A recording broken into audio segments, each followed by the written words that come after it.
we will get going. All right, Steve, you are clear to start. All right, let's begin with our admonition of conflicts. Members of the subcommittee are advised of their duty under the State Government Ethics Act to avoid conflicts of interest and are instructed to refrain from participating in any matter coming before this committee with respect to which there is a conflict of interest. If there are any, speak now. All right, hearing none, I want to welcome everyone, including our guests through YouTube, to this meeting of the subcommittee to study proposed adoption of anti-discrimination language in the rules of professional conduct. First order of business is the approval of the September 22 subcommittee meeting minutes. If I could have a motion. I move that we approve the minutes from the last meeting. That's a second. And a second.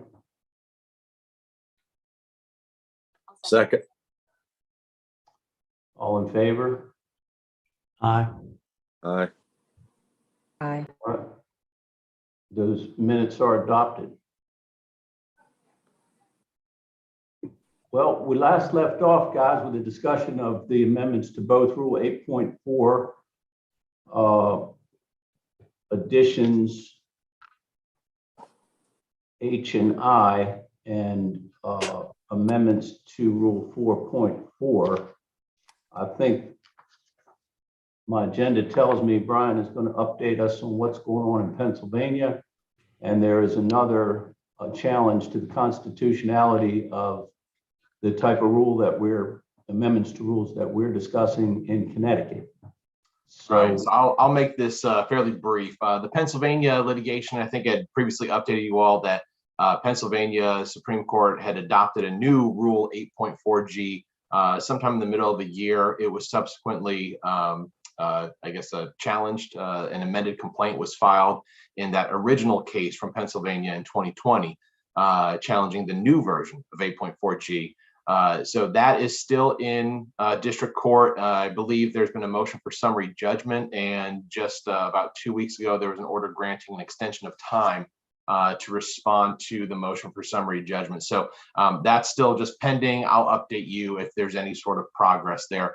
In the meantime, there have been, if you're so curious and you have PACER access, there's some amicus briefs as well as just the pleadings that are out there. If you're so interested, just get in touch with me. I've got them downloaded and I'd be happy to share them with you just for your own reading pleasure. The other thing that has happened is, as Steve just said, there's a challenge in Connecticut. And this one is a little interesting because, of course, previously in Pennsylvania, we had a challenge to a brand new rule. But as we have talked about when we really started out this process, there are a number of jurisdictions that already have anti-discrimination language in their rules of professional conduct. And some jurisdictions have had them for some time. I think Colorado sticks out as one that I believe they adopted some anti-discrimination language in the 90s. Nevertheless, there's a challenge in Connecticut. And Connecticut's rule was one of those rules that we saw where it wasn't necessarily the text of the rule where they have their anti-discrimination language. They actually have a comment to Rule 8.4 that essentially says what their version of 8.4D is, that it's misconduct for a lawyer to engage in conduct that's prejudicial to the administration of justice.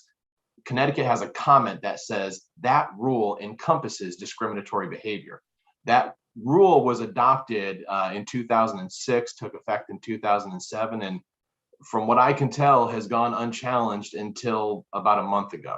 The challenge has just been filed, it's just been initiated, but it's on the same sorts of grounds that it's vague, that it would be prohibitive of an individual engaging in continuing education activities, and that it's overbroad, it's vague, the same types of challenges that we saw in Pennsylvania. So again, I will update you all as that progresses, but those are the two current challenges that we're aware of right now. Thanks, Brian. I think it's the vibe from the staff, and I share it too, that the litigation in this area is going to be ongoing and aggressive and nationwide. So we need to certainly keep that in mind as a practical matter as we go forward with our discussions, which brings us to the proposed language that we have to our amendments to both 8.4 and 4.4. If you take a look at the package that was sent out recently, you will see the proposals that staff has drafted, and I think it's staff's position, and again, I endorse it, that we focus on the amendments to Rule 8.4, H and I. We also have amendments proposed to 4.4, but I think the 4.4 language or amendments that we proposed is going to be more problematic from a standpoint of possible challenges. So it probably makes sense for us to spend our time focusing more on Rule 8. That's right, Steve. It is staff's recommendation at this point that we defer consideration of what we had discussed about potential amendments to Rule 4.4 pending the resolution of some of this litigation, because the type of language that we had included in a proposed 4.4 amendment, which would prohibit conduct manifesting bias and prejudice, is the same general type of language that is facing legal challenge in other states. So it will just be more productive, and we'll be able to make more progress if we have some actual federal court decisions to help guide, we think, the development of that rule. But since our last meeting, Brian and I have spent some time working on the potential amendments to Rule 8.4, and we would like to have the subcommittee's assistance in working on those amendments and seeing where we want to go with those changes. So, Brian, do you want to pull up? I don't know if you want to pull up a side by side or just go right to what we have currently, whatever you want to do. Before we jump to that, what's your opinion of enforceability of discriminatory conduct under 4.4 now, Carmen? And it's broad, so is there anything in there that would prohibit a disciplinary act that appears to be rooted in this type of egregious discrimination, the type of egregious discrimination we think may occur in the state from time to time? Possibly. That's a great question, Steve. And I will say that in prosecuting cases involving lawyers who have a proclivity for being abusive to litigants, other lawyers, judges, things like that, Rule 4.4 is, in my estimation, a pretty powerful tool for addressing that kind of behavior. And so I think any actions that were overtly based and biased, designed to be discriminatory, would often be covered by the existing language of Rule 4.4, which prohibits actions that have no substantial purpose other than to embarrass, delay, or burden a third person. And embarrass and burden can encompass, I think, quite a bit of the type of discriminatory conduct that this subcommittee has been concerned about. So it's not that we don't have anything that would address the most extreme or obvious types of discriminatory action that we are interested in targeting. Rule 4.4 is good right now. It could be improved, but I think we're going to need some guidance on constitutionality before we can make much progress on that. Okay. Any thoughts about Rule 4.4 before we move on to 8.4? I think it's good that we proceed in the recommended fashion that you all stated. Especially now that you say that you feel confident that we still have this avenue to under 4.4 as it's written, to include all, the different ways to prosecute that action. It's still covered under there, because that's what I was concerned about too, is that we still will be able to capture that stuff. But I think that it definitely is better use of our time to work on what we know. It's not, it's less room for attack, as opposed to, creating these amendments or requesting these amendments or suggesting these amendments. And then we have to come back because all this, these lawsuits are coming down the pipe and all of that stuff. So I agree with all of that. Thanks, Dorothy. Mm-hmm. Brian, now maybe we should look at some text. Let's do that. All right. So what I'm going to put up on the screen is the kind of a side-by-side first, just so we can see the two different versions of what we were previously working on versus what you have in your current packet. And then I'm going to focus really just on the right-hand side. The one on the left that you see is the September version, the one that we were talking about at our last meeting.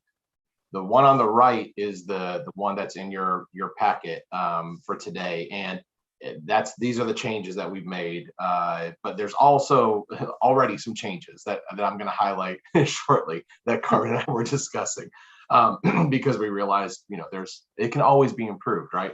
So just as a quick little overview, or Carmen, do you want to take an overview, go through the overview of just what we did when we sat down and tried to revise the rule based on the comments?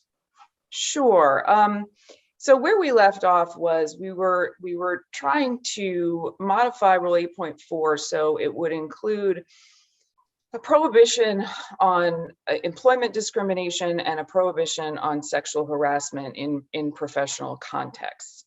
And the way it was originally drafted, we had both of those concepts contained in the opening language of a new subsection H, and then we had definitions of those terms and application caveats. And I think based on the discussion within the subcommittee last time, we decided we thought it would be cleaner and more useful to really just break these into two completely separate prohibitions, because the employment discrimination prohibition is tied directly to applicable law, and as drafted now would contain a requirement that there had been an adjudication by the appropriate tribunal that employment discrimination occurred.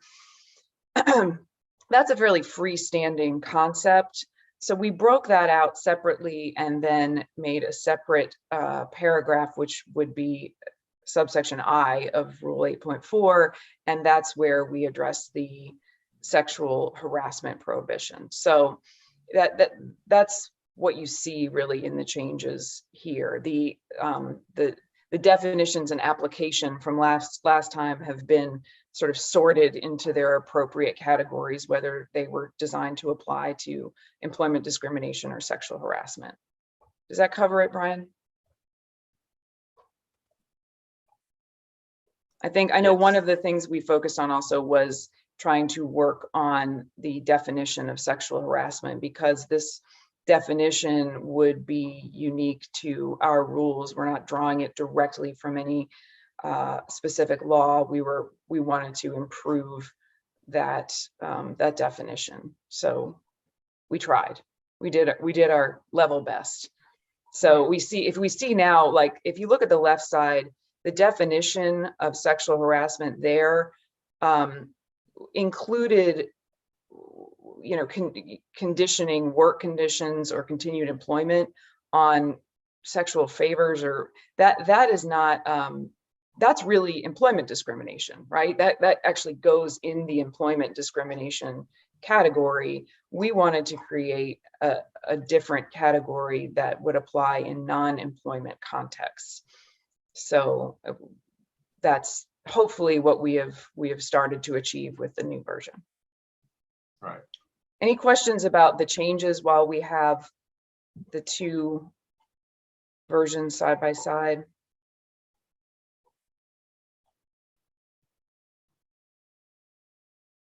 Oh, Okay. see, Mac has a question. I noticed that you struck the comment that excuses personal opinions in non-professional settings.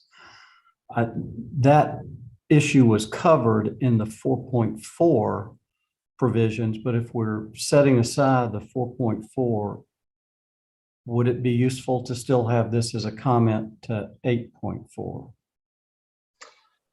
Now, that's a good question. For one, I think what we decided when we had our sit down to amend rules is that the best way to figure out what the comments should say is to decide on the language of the rule first. And I think, Mac, in partial response to your question is that subsection H, as currently constructed, really wouldn't require that kind of commentary. I mean, if a lawyer has violated employment laws on employment discrimination and has been adjudicated to have done so, that by definition is outside of the realm of just expressing your views in your personal life, right? I mean, we've already put it into a specific category so I don't think we would need that caveat on subsection H. And in subsection I, when we're talking about sexual harassment, that's one of the things that we're struggling with is how to limit it, and whether we would limit it by applying a reasonable person standard to the egregiousness of the conduct, whether we would include a state of mind requirement for the lawyer. But again, it seems like if we can adequately define what we mean by sexual harassment, we wouldn't necessarily need language that says this shall not apply to whatever, for example, a lawyer says on their Facebook page about some personal matter. If our definition is tight enough, we may not need that. So I think that's why we were hoping to focus on the language of the rule first, and then see what we need in terms of commentary if it needs clarification. Would leaving the comment in help us in defending the rule if it gets challenged? It might. It could. Yes, I don't think we are committed particularly to striking that comment. Brian, do you remember? I don't remember us talking in much. Yeah, I think our conversation was fairly short because we started looking at the conduct addressed in the rule, like Carmen was saying, and seeing that it's not really tied to an expression of a political opinion or a social or personal, religious, social view. Engaging in something that we defined as sexual harassment, but saying, well, actually, that was a political expression. It felt like it was detached. And so while it's kind of this perhaps comforting language to have in there to say, well, this doesn't apply to your political or religious views, I guess I worry that it would confuse the matter, because does it somehow offer, an avenue for somebody to say, well, I made that completely, reasonable person, inappropriate comment towards that female, but that was just an expression of my social view. Is that something that we consider, appropriate for this type of conduct that we're addressing? Same thing with the employment discrimination. That's one where I don't know if that's kind of a, we are acting, or somebody, if I decide to fire somebody because of a religious belief that I have, is that something that we want to exempt when you've been adjudicated to have engaged in employment discrimination? I think that's ultimately when we thought that paragraph might cause a bit more confusion, as opposed to just clearly saying, if you've been adjudicated to have engaged in employment discrimination, you have violated the rule. If you have engaged in sexual harassment in one of these ways, unwelcome sexual advances, requests for sexual favors, or verbal or physical conduct that's unwelcome or intimidating, hostile, etc., that the notion that you are engaged in some sort of political or religious expression it doesn't really seem applicable. But that may have just been us on that day. We just had a Yes. hard time seeing how somebody could really justify, some sort of inappropriate sexual advance and say, well, it's my religious view. And I do think, Mac, in response to your question, I think we should revisit all of the possible commentary if we arrive at just a black letter law kind of set of language that we're comfortable with. Then I think we should look through very carefully and say what commentary would make this even better. Right. Mr. Chairman, can I have one more question? Yes. Thank you. Carmen, can you talk about briefly the interplay between this sexual harassment provision and the one that you're working on in a different subcommittee to talk about sexting? Is there a relationship between those two rules? And does our work on this one require that the other get passed so that we have covered all of the issues? Well, yes, I think in order to cover all of the areas of concern regarding lawyers' inappropriate sexual behavior, we would need both. The proposed amendments to Rule 1.19 are focused on client lawyer conduct, behavior strictly between lawyer and client. And so it's framed much more in terms of how is sexual boundary violation antithetical to the fiduciary relationship, whereas here the concern is about sexual harassment and the ways in which it is detrimental to the profession and the administration of justice. So I think in order to cover all of our bases, we would need changes to both rules. Sexual harassment as defined here could include a lawyer's behavior towards a client, but it is not limited to that. And so I think there's some overlap, but both are necessary. I think, for example, I think the standard that we would apply to what rises to the level of sexual harassment of, say, a fellow lawyer or someone else involved in the process is higher. You would require more egregious conduct than the standard that is proposed when it comes to lawyer-client interactions. It's in that context, we're discussing a more of a zero tolerance policy for gratuitous sexual communication with clients. Does that answer your question, Mac? Yes, thank you. Mm-hmm. I saw Dorothy had her hand up before as well. I did. I took it down because I wasn't sure when Mac brought up the comment, are we going to just go through everything and decide if we're accepting everything as you all have now amended, or do we need to discuss that further? Because I just wanted to point out on that comment, I tend to agree with you, Brian, and Carmen on the keeping it out, because I did read that too, that if we kept it in there, that it would appear as if we are trying, that it may give someone an out. It will say, this is what it doesn't cover. And then it gives them the idea like, oh, well, let me try to make what is going on here with the proposed or the alleged violation that they're saying I partook in. Let me figure out how to make it work for this comment to fit into this area that this comment is speaking to. And so I think it just would confuse it to have it in there and be more confused, because I agree with you that it's not really correlated with what this particular rule is speaking to. But then we need to go through, are we just going to go through everything and then come back and then? Yeah, I think so. I think it's almost like I think we should kind of two things. One, to focus on H and talk about that one, and then we can focus on I. And really, even in the context of kind of what are we trying to accomplish, and what was our Carmen and I's purpose, our collective purpose in drafting these rules, and does this pathway that we've set out actually get us to the purpose? If we all agree on that purpose, that particular idea for the rule.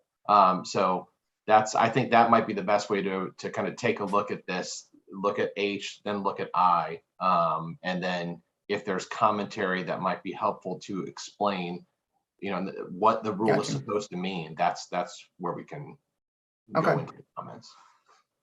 See, Amy has her hand up. Thanks, Brian. That was my question, I think, is I remember very clearly where the impetus for 4.4 came from. I do not remember as clearly how we got to 8.4. I remember 4.4. I remember 1.19. I remember what prompted those. I'm not as clear as what prompted this. And I've gone back through. I agree. I don't think there's anything else in our rules if you have been adjudicated to have committed employment discrimination. Carmen will tell me if I'm wrong. I don't think there's anything that currently makes that a violation of our rules. But I would like a refresher as to how we got here. And are we seeing a lot of this that we need to be governing this in a different way? I think,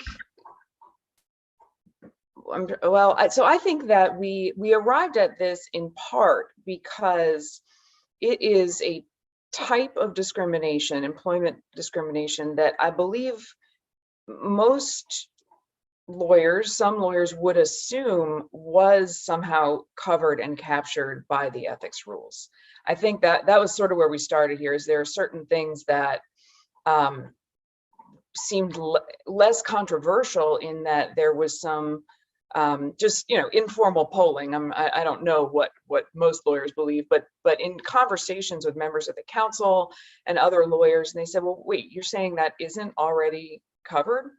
And so I think that the pieces that we ended up putting in Rule 8.4 were more in that category, were more specifically defined because they are familiar from other areas of law, types of inappropriate acts that are still within the broad umbrella of the type of behavior this committee was trying to address, but are were easier to put into a narrowly defined category, and also were of the sort that we thought lawyers would be not particularly surprised that we intended to regulate.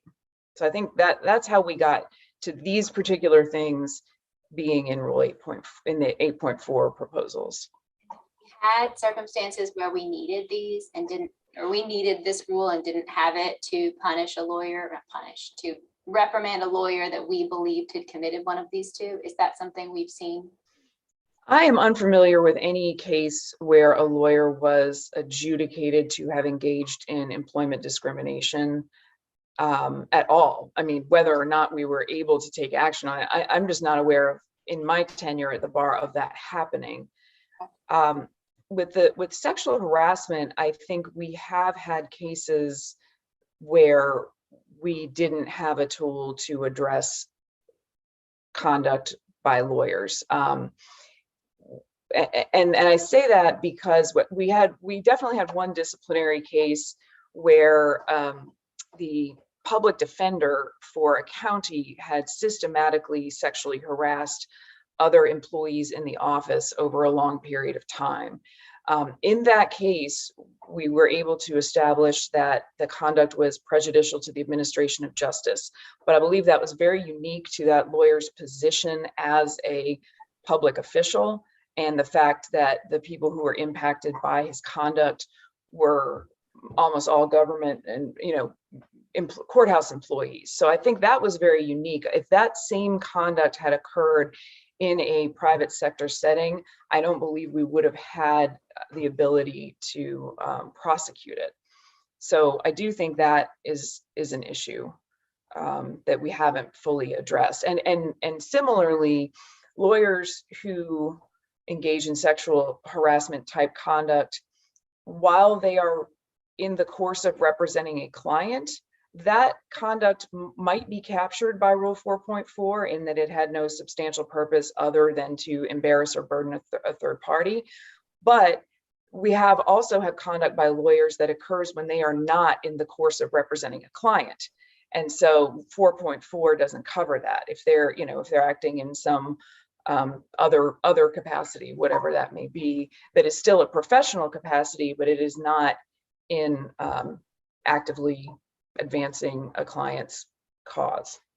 All right, and I'll add the recent example that we went over. This is not recent, a couple months ago. We went over this, but it was a law clerk that was essentially harassing other law clerks, making inappropriate comments, sexual comments towards other clerks, and that really kind of, I think, provided a good example of, do we have anything? This person was not a lawyer licensed in North Carolina, and so there was nothing that we could do disciplinary wise there. But the person, had they had a North Carolina law license, I think it begged the question: what, if any, rule applied to this conduct? It would have to be some type of conduct prejudicial to the administration of justice argument, and that would be, based on the systemic thing, like Carmen was saying, kind of a pervasive sort of situation. But it just kind of brings about that issue of what exactly does apply to this and how helpful would that be. The first, just quickly about the employment discrimination, I think another thing that brought this to our mind was looking at all the other different jurisdictions. There's a lot of other jurisdictions that have something about employment discrimination. Some only have employment discrimination noted in their rule as far as their anti-discrimination language. It's really tied to employment discrimination, and particularly to an adjudication that you have engaged in employment discrimination. And I think that is also kind of what contributed to the question of, wait, that's not already covered by the rules? And again, has that been reported to the bar? I'm in Carmen's camp. I'm not aware of an actual adjudication of employment discrimination being reported to the bar. But if it were, it would be, it is certainly within the realm of possibility, and it would be unfortunate if that had no, implication in terms of, misconduct. Right. So Brian, do you think maybe we could go to the current version? Yep. We can do that.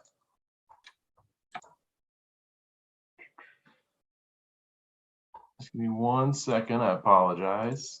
All right. So this is the current version. And I guess we can just to start out. Yeah, we already want to change it before we start. We decided that this morning. Yeah, it really, this part right here, the part that I've highlighted, Carmen very wisely pointed out, that's not really necessary. That just makes it more difficult. To not just say you've engaged in employment discrimination or unlawful employment discrimination, but that you knew that you were engaging, or you reasonably should have known that you were engaging in employment discrimination. That's really not necessary. And I looked at some of the other jurisdictions that have this type of prohibition and confirmed that they don't have a state of mind attached to that. It's just simply, if you've been adjudicated to have engaged in employment discrimination, that's a violation of the rules of professional conduct. So that's it. Yeah, I absolutely, because the way that was phrased, we would have to prove first that there had been an adjudication, and then we'd have to also engage in an analysis of what the lawyer was thinking at the time, and that is built into the adjudication. We shouldn't have to do that a second time in this context. So that is our recommendation to strike that language. That's right. Highlighted there.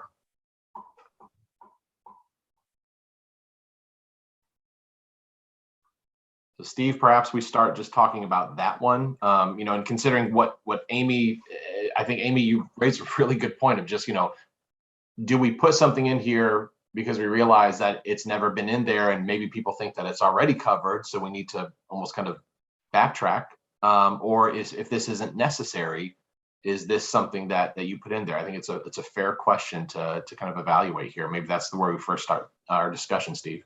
It was a long time ago that we began, so I don't fault Amy for not remembering any genesis of this. To my recollection is what you said, Brian, about seeing this kind of language in other states rules that tried to address discrimination in the profession generally, and this was just kind of one that made sense. But to get down to the nitty gritty, we certainly don't need that qualifying language there. Engage in unlawful employment discrimination. That's what we're talking about. And then we go on to say it's got to have been adjudicated. Do we have any employment law lawyers on our subcommittee? I'm not seeing any hands. I don't know. I see Todd's hand is up, but I don't know if it's for that, in response to that question. Steve, I do some employment law work. Okay. The reason I ask is that I'm wondering if there are instances where a lawyer may be adjudicated to be somehow committing discriminatory conduct, but it would fall short of something that would rise to the level of needing to be disciplined. I seriously doubt it. I think that in reality, what this is going to do is add one more reason to the list for a defendant to settle a case so that there is no adjudication. And maybe that's a good thing, that what we will do is encourage settlement of those cases. Although Carmen's comment is she's not aware of very many of them. But yeah. That makes sense. So are there any comments further about striking conduct that the lawyer knows or reasonably should know? Well, I would agree with the staff recommendation on changing and deleting that language. I think we already have, quite a hurdle there that you have to have a determination from a tribunal of competent jurisdiction already, and then to have to add to it that you have to prove that the conduct the lawyer knew or reasonably should have known. I think that's an extra burden that's unnecessary. So I think it makes sense to strike it, and I would agree with that. Are In there any that other? sense, it would basically track how we treat criminal adjudications, right? We don't take the lawyer's conviction of a crime and then have to go back and talk about what their state of mind was when they engaged in that. So I think that's consistent with some other provisions of the rules. Carmen, you just took the comment that I had right out, because I was going to say that this conduct that the lawyer knows or reasonably should know is actually more indicative of when you're actually trying to get a conviction at the beginning, the actual conviction, needing the mens reas, actus reas, all of that. I'm in the middle of about to give my crim law exam tomorrow. So this language is quite at the forefront right now of what I'm working with. And I think that would just add another layer that we shouldn't require. And we already have unlawful. So implicit in the word unlawful is that what we need, that requirement to get that. The unlawful is what we need in and of itself. Are there Todd, I others? see you've had your hand up. Who's that? I was going to say, Todd, I see your hand is up. Well, yeah, the comments already have addressed what one of the things I was going to make a comment on. I agree with the deletion as recommended here, obviously, and I also looked at the actual language of Rule 8.4, and I don't see that knows or reasonably should know in the other A through G, quite frankly, is the other reason I think that's another reason to strike it here. So I'm in agreement with that. And I was actually thinking when somebody raised a question about 1.9, it made me think, whether we are getting beyond our regulatory role of addressing attorney-client privilege. But I guess, Brian, you said that lots of other jurisdictions have this rule already, and this is specific in terms of addressing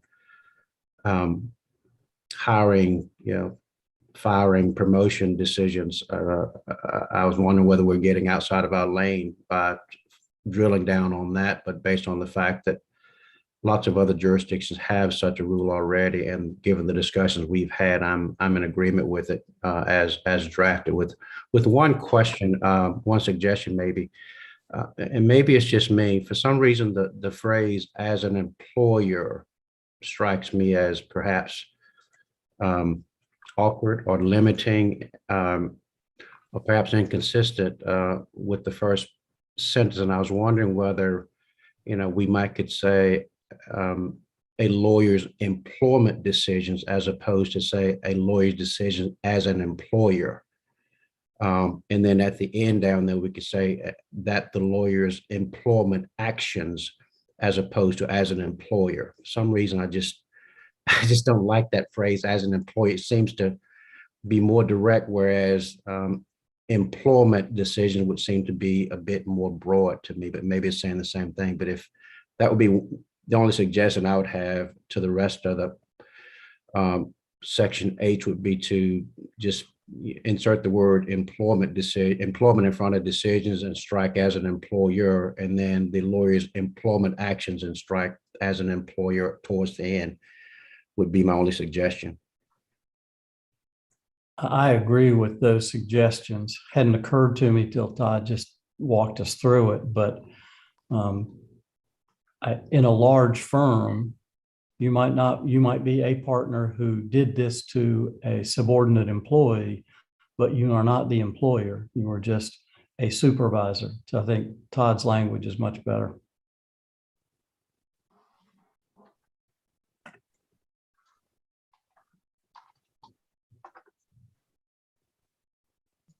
The comment goes with both H and I, right? It's intended to go with H and I as drafted, right? Yes. I'm shifting down to the comment right quick. I guess as I read it, sort of struck me as, does 8.4 already say what the comment says? Isn't one of the overarching purposes of 8.4 to prohibit sort of conduct that is prejudicial to the administration of justice, which I would think undermining the legal profession and legal system would be included in that. It just seemed to me that I wonder what the comment is actually saying that's not already covered by the overarching language and purpose of the rule, and now section H and I directly.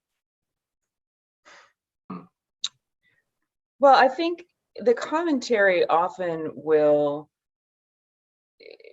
create a nexus between the specific conduct prohibited by the rule and the broader philosophical purpose of the rule. This may be a almost too simplified way to do that, and we may want to expand it further, Okay. Connect those dots a little more, or we may want to just say this is, that is true of all of the conduct described in Rule 8.4. Let me ask this question, I agree with that, and that we can sort of tweak that later if need be. I guess I thought I was sitting here thinking to myself is, would we, as just on this group here, would we sort of say that discrimination and harassment by lawyers would be conduct prejudicial to the administration of justice? Would that, would 8.4C include what's in the comment here or not? Or is it different? I would think that C would cover it, but maybe we're trying to say something unique and distinct as to employment discrimination or harassment, which I'm fine with, but I just wonder whether we're somehow saying something that's really already covered by the rule. So am I just off base? I mean, could section C, 8.4C, cover what's in the comment here or not? So it's 8.4D is conduct, prohibits conduct. Oh, yes, prejudicial I'm to- sorry. Yeah, that's what I meant. D. Yeah, D. That provision of the rules of professional conduct is one of the most hotly debated because it has the potential for such breadth of application.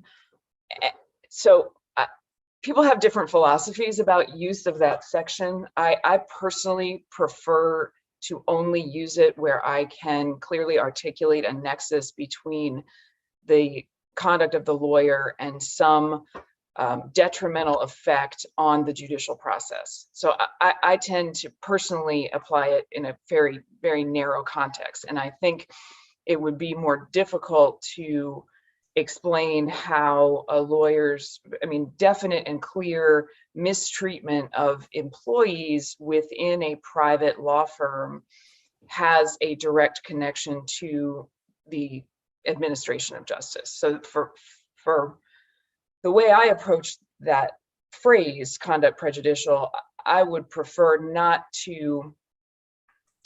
I think the harm caused by employment discrimination or sexual harassment are distinct, and that they may impact the administration of justice, but they also may cause harm in other ways.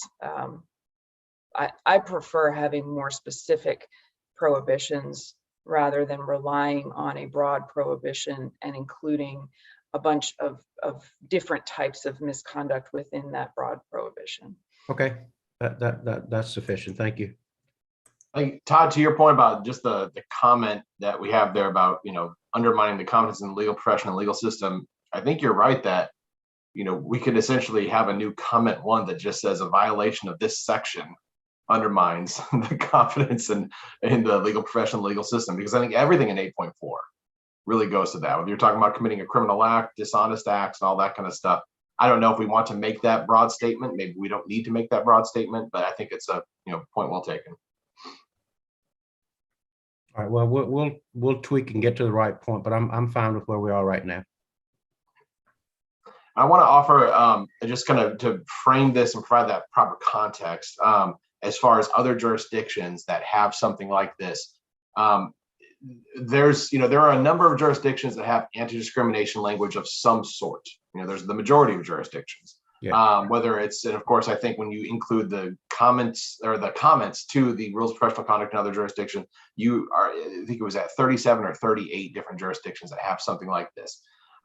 There were, by my count from our early research, there were 8 jurisdictions that tied the definition of discrimination to unlawful discrimination.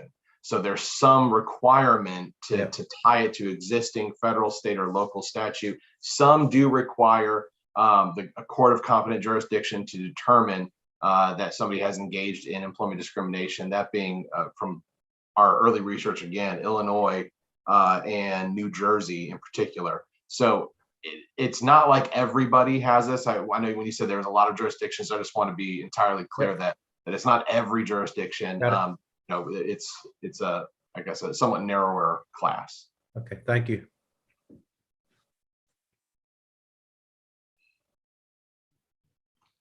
Are we satisfied with H at this point? Are there any more comments concerning 8.4H, or I guess the comment would pertain to both H and I. That comment, Carmen, would be added at the end of a pretty long list of comments in 8.4. Is that right? I think what we generally do when we're in this process, but Brian is certainly the expert, is we discuss what commentary is appropriate to correlate with whatever rule amendments are happening. And then once we are satisfied with everything, then we figure out where in the list of comments they should be slotted, I think. That's right. Okay. Any more editorial comment to H before we move on to I? Okay. So if I can just kind of do a quick little edit here based upon what we've talked about, the new version would effectively look like this. Is that correct? And I guess based upon the decision to delete that initial language, but then also to focus on a lawyer's employment decisions or employment actions, as Todd had suggested. And just a suggestion here is, I'm not even sure that actions needs to be modified by the word employment. I agree with that. That's fine. That's fine. I'm fine with that too. Okay, great, thank you. Good, thank you. So I don't know how much headway we're going to be able to make on subsection I in 8 minutes, because Brian and I talked this morning, and we already have started having debates about the way it is phrased currently. I think the in a professional capacity language we have already worked over and looked at a number of times. So I think, at least for now, that is probably the part that needs less work. But the definition of sexual harassment, we looked at a number of different sources. We looked at Title VII, Title IX. We looked at I can't, maybe some state statutes, but we're trying to come up with something that wasn't purely creative writing, but that also obviously applied outside of education or employment contexts. And so we have the definition we put here. We believed that having a reasonable person standard in there was helpful. But then we started discussing and debating whether we also needed a state of mind requirement for this. And so I think we really would like some guidance from the subcommittee of what you think about the definition and whether we would need anything, we would need to include in the opening language anything about lawyer state of mind.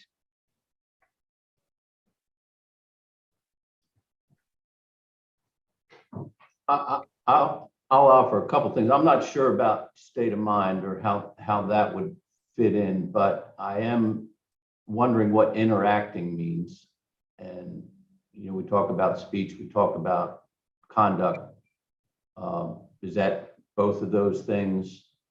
And just to foresee what might be the legal challenge, I think all the categories we have, operating as managing law firm, mentoring law students and lawyers, is fine, but engaged in practice law, but teaching in law schools and CLEs may be an area where the potential challenge to this comes from someone who feels compelled to engage in shocking conduct in the classroom or in the CLE, where, hey, that's what I need to do to have the impact I want to have and to teach this thing. And it's kind of like if you read the brief from Pennsylvania, that's what that guy is saying. I need to go into the CLE and really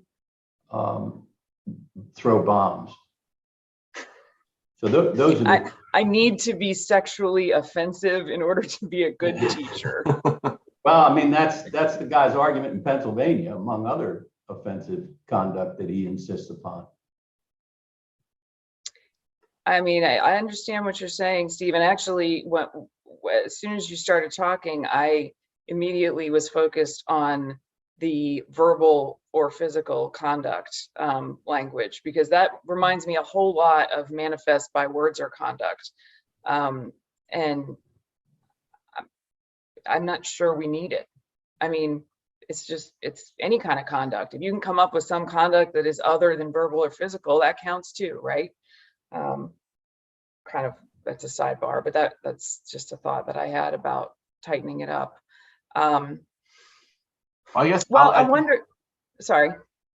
I was just gonna say that I feel like one thing that Carmen and I were talking about was the notion that all of this stuff it's really kind of hinged on it being unwelcome, you know, and how we're talking about conduct that's directed towards a person, it's unwelcome, and whether it is, and I think, to me, I don't know if I'm just coming at it from the wrong perspective here, but I feel like that's distinguishable from what we're talking about in Pennsylvania, where there's this question of manifesting bias and things of that nature. This is conduct that is unwelcome, and I think in that nature, it's directed towards a person.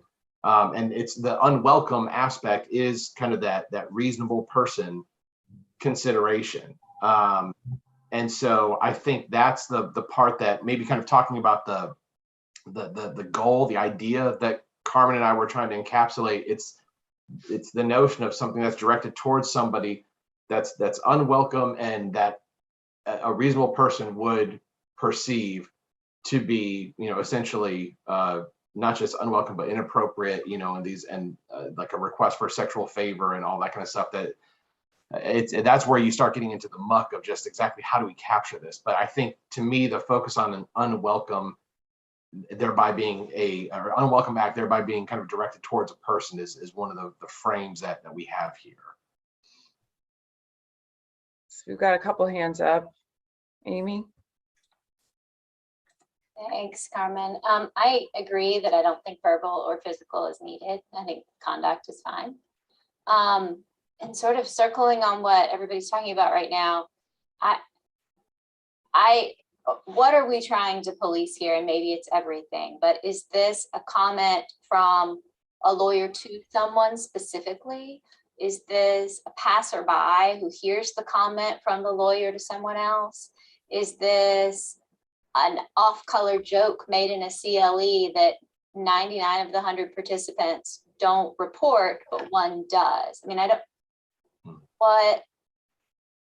and this comes back to my original struggle. If this isn't a problem we're seeing to fix, I'm struggling to figure out what we're fixing. And I want to be real clear.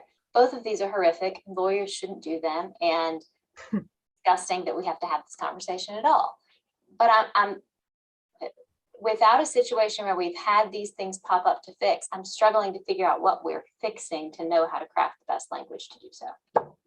That's a great point. And I think maybe when we come back to this, which we're obviously going to have to do, we could bring back to the subcommittee some example, like some specifics to kind of tie us back into reality, because I think it does happen. We talk about words on a page for too long, and we can lose track of what we're trying to target. So we'll do that next time. Todd. I got a quick question. It's back up to in the professional capacity phrase. And then you talk about participating in official business of the organization, professional organizations. And then it does not include purely social activities of the organizations. Here's a thought that popped in my head. If an officer of the North Carolina Bar Association attended our annual meeting and harassed someone, seems to me this would include that. What if that same person attended a North Carolina Bar Association's golf tournament and harassed someone? Would that be covered? We didn't specifically talk about golf. Well, it says purely social activities of the professional organization. If the Bar Association puts on a golf tournament for a fundraiser, that seems to me it would fall under the purely social, but it would be of the Bar Association. And so, does this mean? Well, I would argue that it wouldn't be purely social though. If it's a fundraiser, wouldn't that make it a business? We're marketing it, and it's never purely social, right? If you're doing a legal organization, you're doing it to market with others, to fundraise, whatever the case is. I don't know about you all, but our holiday party for Wake County is Friday, and it's purely social. Right. I mean, so what? I think the argument let's could be made there, but let's just use Wake County's Bar Association as Carmen just described. Right. Well, I think the reason we got to this is because we specifically talked when we went through those series of hypotheticals early in the process. There was one about someone getting really out of line at the holiday party, and the consensus of the subcommittee as then constituted was, we don't want to get into that. We do not want to get involved in, that context. We're getting too close to lawyers' personal lives. So I think that's where when we added that sentence. And then that gets into the issue of the definition of purely. Right? Yeah. I know we don't have time to address it. It just jumped out at me as something we ought to take a look at. I guess I sort of think about the old phrase that, when you're trying to define fraud, it's best not to define it because someone would find a way to get around it. So I hadn't had a chance to really think about this, but that one thing jumped at me when I compared official business of professional organizations versus purely social activities of professional organizations. So just something you guys to think about as you go through this definition. I will tell you, Todd, I voted for just in a professional capacity means, well, you know it when you see it. That was my vote, but Carmen vetoed that. So. All right. Well, I know we're All right. coming Mac close has to his hand time.